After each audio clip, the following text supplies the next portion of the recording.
Now, before we continue, I prepared some additional styles. Attached, you find an updated index CSS file, which you can use to replace yours with it, and you find a main header.module CSS file, which you can drag and drop into your components folder.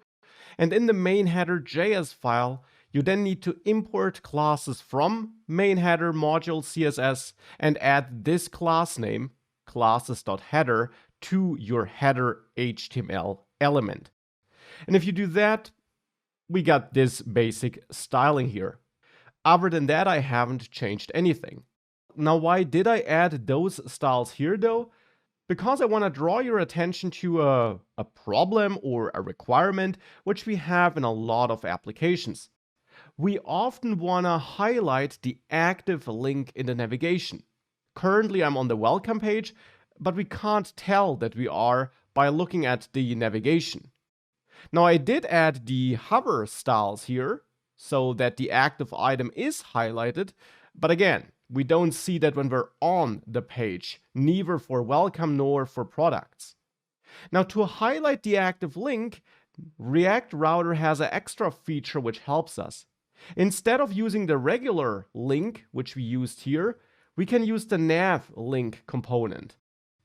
We can use nav link to replace the standard link, and nav link works basically like the standard link. It still creates an anchor tag, catches the click, prevents the browser default, but it does more than that.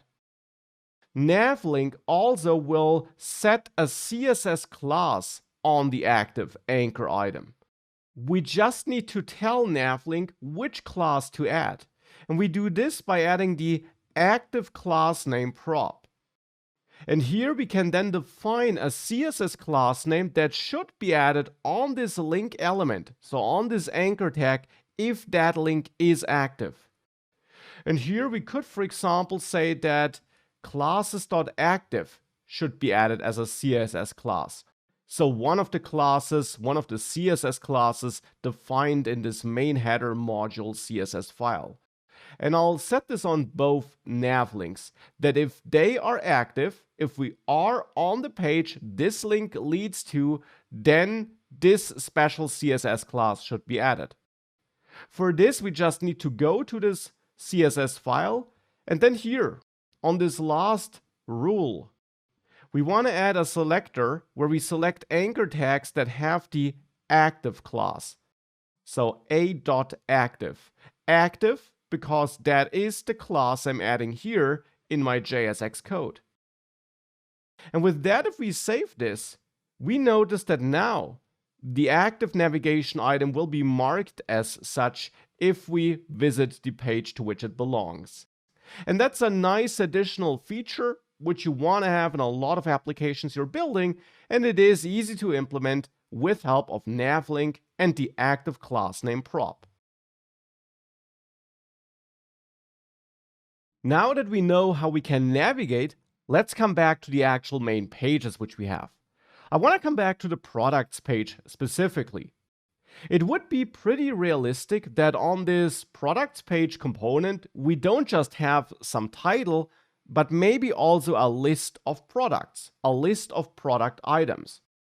So here we could wrap this into a section or a div or a fragment. And then, besides this header, we might also have an unordered list with a couple of products. Product 1, Product 2, Product 3. Now at the moment, this is totally unstyled, as you can tell, but we do see this list here. Now, typically, those list items should probably be clickable so that when we do click on Product 1, we're taken to the detail page for that product.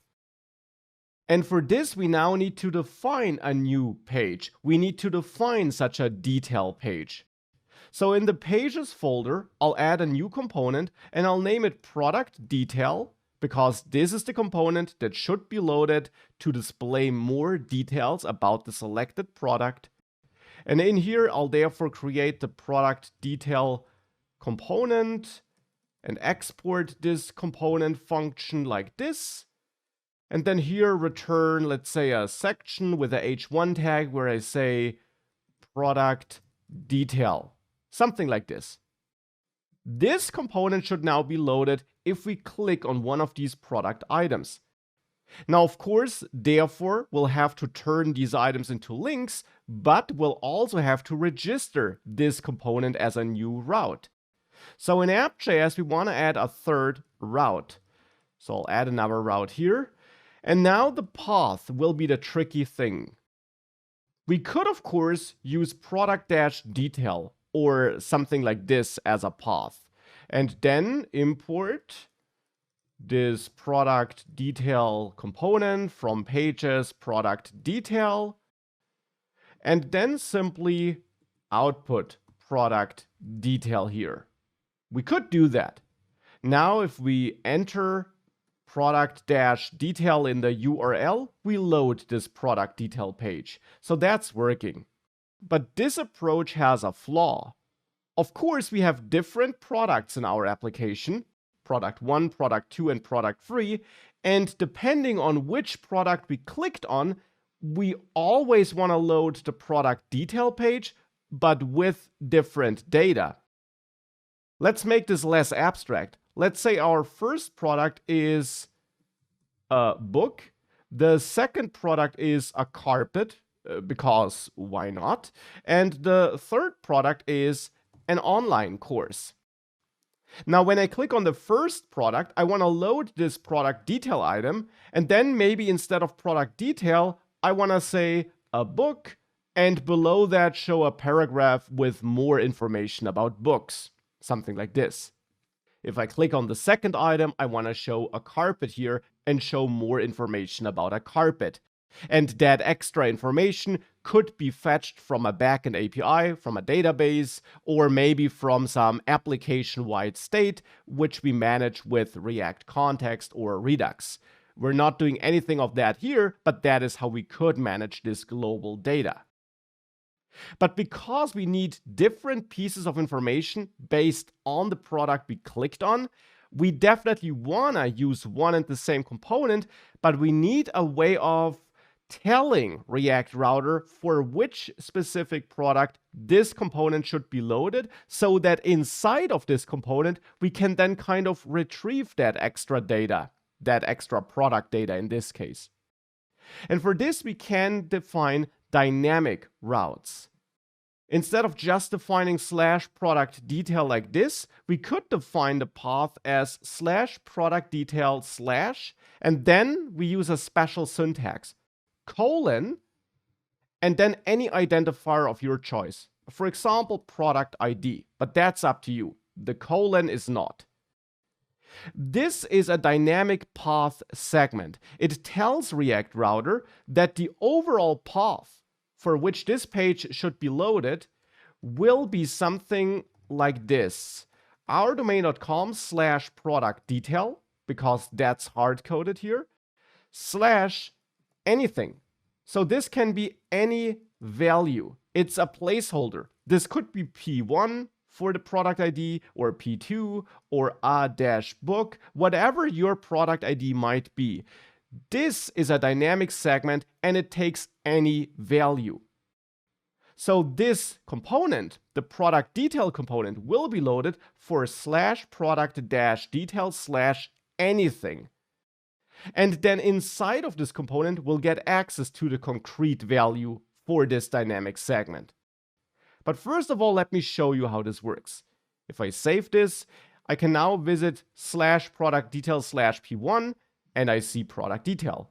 The same if I enter P2 or anything -else. As long as it's a valid URL, it works, and we can now visit this product detail page.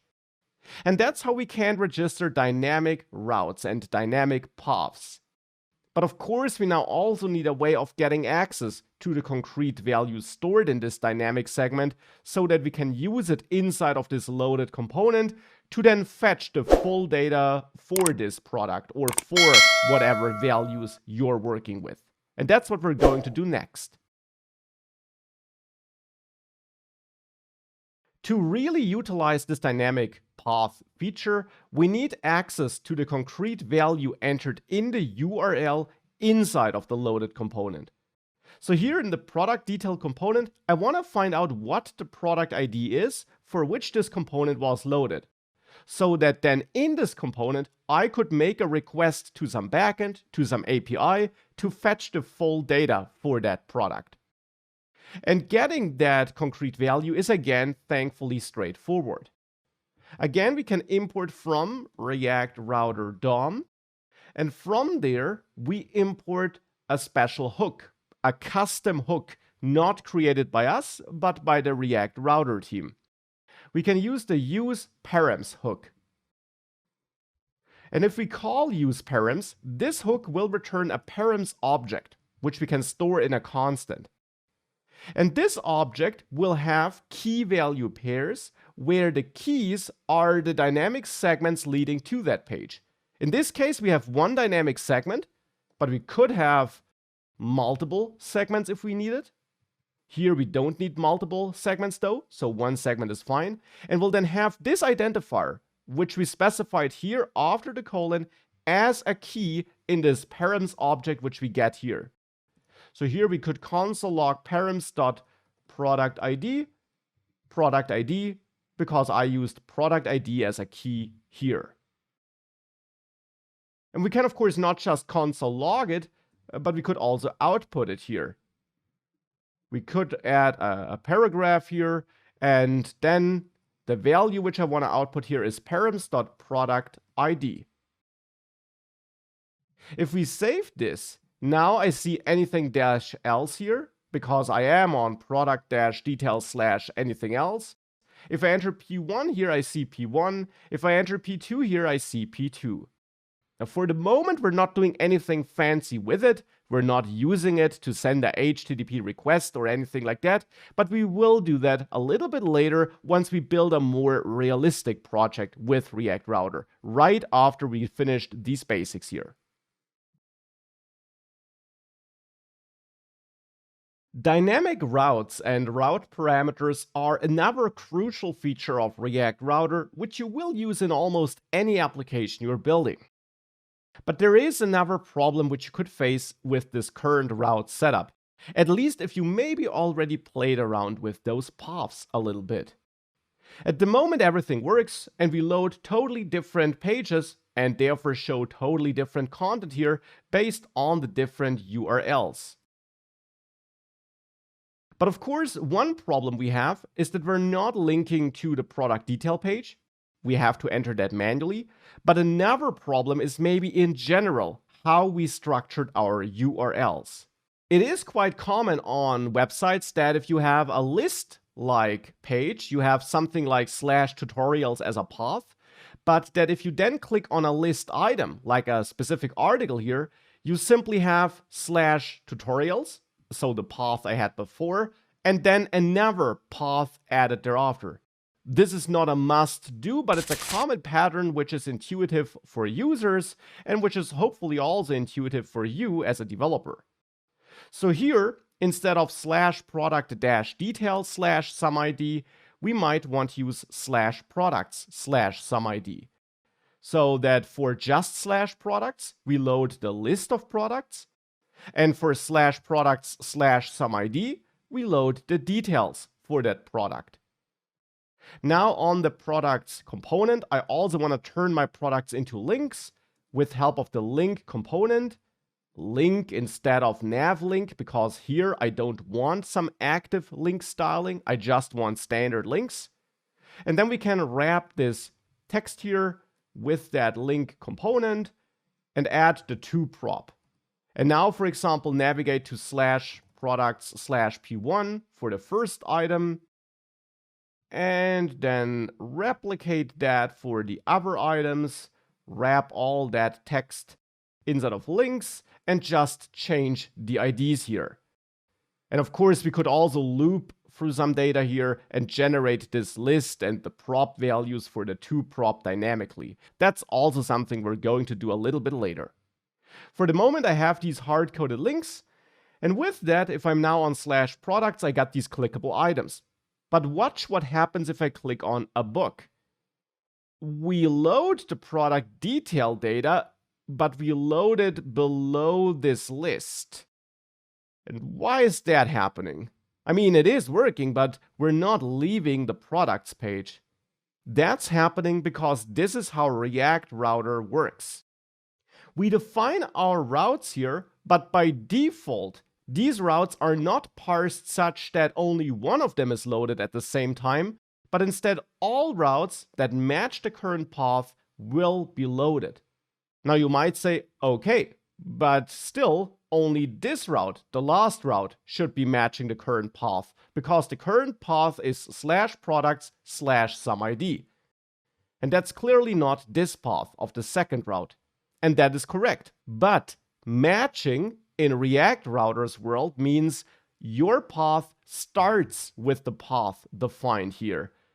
And indeed, if we are on /products/p3, as I am here, then this path starts with /products. It also starts with /products/SUMID. That's then actually the entire path, but it also starts with just /products.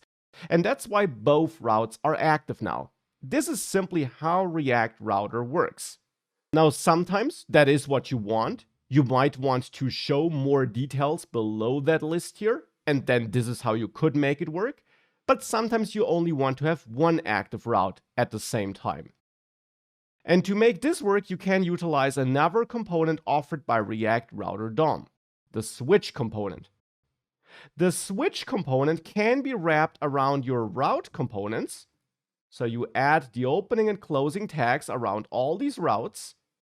And then only one of these routes will be active at the same time. And it will be the route which is matched first. So if I now save this, if I click these links, we don't see the detail page anymore. That's not the desired result, but at least we don't have multiple pages on the screen simultaneously. But why do we see the list here instead of the detail page? After all, the detail page is the more specific one. Well, as of React Router version 5, it doesn't matter if a certain route is more specific. React Router simply goes through your routes top to bottom, and when it finds a match, and keep in mind that it matches the start of a path, not the entire path. If it finds a match, it will then stop, because of switch, not look at the other routes and render that one route for which it did find a match. Now, that is how it behaves. But of course, here it's not giving us the result we want.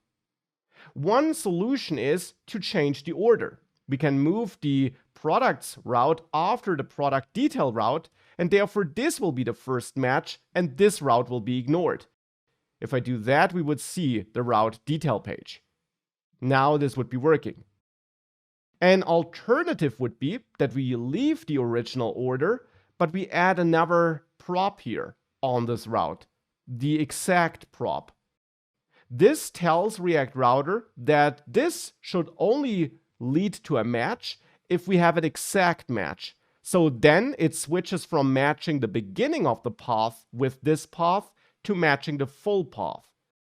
And therefore now again, if we save this, the product detail page would not match /products because it's not a full match. /products on the other hand would.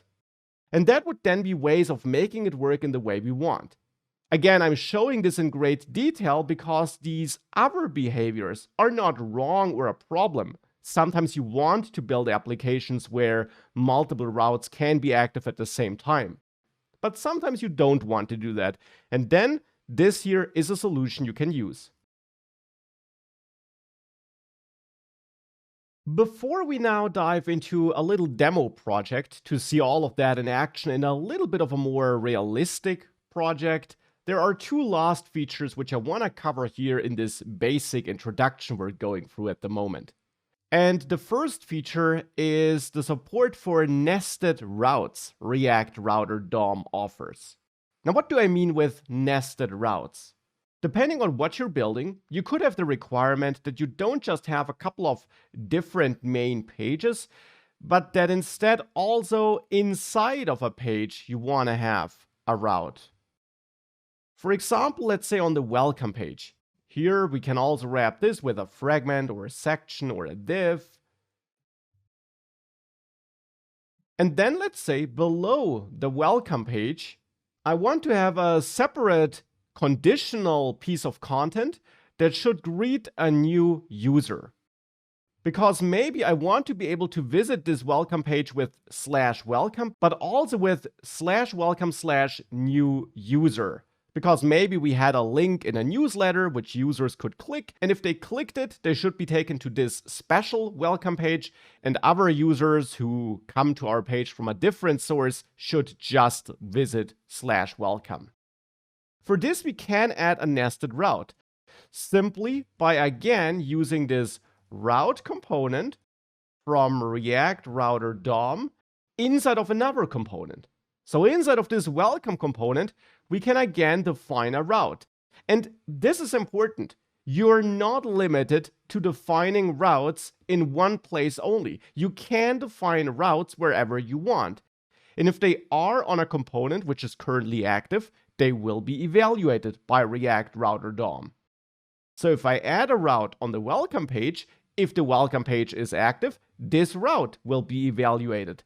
If the welcome page is not active, this route will not be evaluated. So here, if I set a path of /products, for example, to then show some content, this route would never become active because we can never be on that welcome page for a path that starts with /products. If, on the other hand, I set this to /welcome/new user, then this route would be active if I am on the welcome page, because we are on /welcome, hence this component is loaded, and there we define another route for /new user after /welcome. So if that's our full path in the URL, then whatever is between these route tags would be loaded as well. And here we could again use another component or also just define some JSX code inline here. For example, a paragraph where we say welcome, new user. With that, if I save this, if I visit just /welcome, I don't see this paragraph. But if I visit /welcome/new user, I do see this paragraph.